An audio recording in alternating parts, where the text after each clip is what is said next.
Hey guys, Luke Ellis here with Rivera Capital. Today we're going to be talking mainly focused towards our buyers, and one thing we commonly run into that has now become almost an imaginary dream is the idea of what's called a proprietary deal search.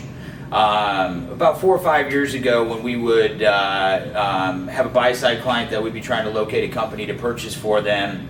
we could call 100, maybe 200 business owners, and probably 10 or 20 of them would talk to us about potentially selling their company, get a little bit of detail, and that would oftentimes, over a little bit lengthier process, lead to a sale. During COVID or whatever market dynamics shifted, with a lot more private equity groups and a lot more people getting on S&B Twitter and hearing that they can buy a company with $0 down and be making $1 million a year, and all of these kind of made up ideas that are very difficult to do, has led to there being so many buyers in the market that sellers are now getting inundated, or owners are getting inundated with phone calls and emails from investment banks, individuals, private equity groups, all trying to ask if they can purchase their company at probably a higher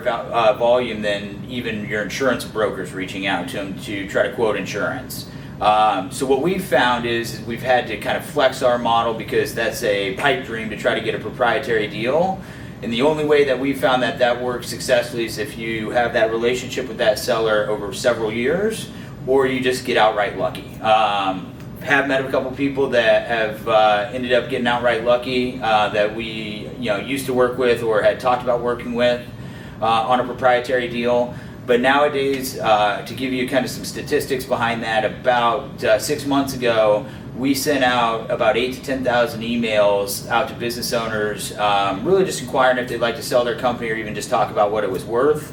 I believe we only got 2 or 3 total responses out of all of those emails. And we had about the same percentage success rate, where it used to be maybe call it 10 or 20%. We'd have a business owner talk to us and walk through a lot of that and maybe give us some details on their company. It's now probably less than 1% when we're cold calling out to those owners. So we want to make sure that the public knows this, because not only do clients or prospective clients show up at Rivera Capital going, oh, I only want a deal that nobody else has seen. What we've found to be more effective actually, though, is going to other sell-side brokers or bankers or M&A advisors, and building that rapport and that relationship with them, because they know that our buyers, when they work with us, have the funds to purchase the company. Otherwise we wouldn't be representing them, because we'd be bankrupt pretty quickly.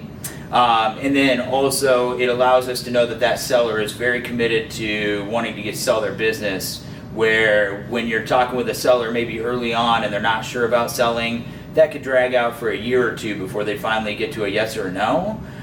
So we've had to adjust our market style and dynamic of how we do that. Do I think at some point, once a lot of this froth in the private equity market and in the search funder, independent sponsor marketplace starts to get cut away, I think it'll go back to normal, where you can see much more proprietary deal search. But if anybody's telling you that they can get prop deals faster or better than us or any other broker or banker out there, I assure you that deal game has changed. And so we're really trying to focus on making sure that you're educated on what reality looks like, versus just selling you some hope.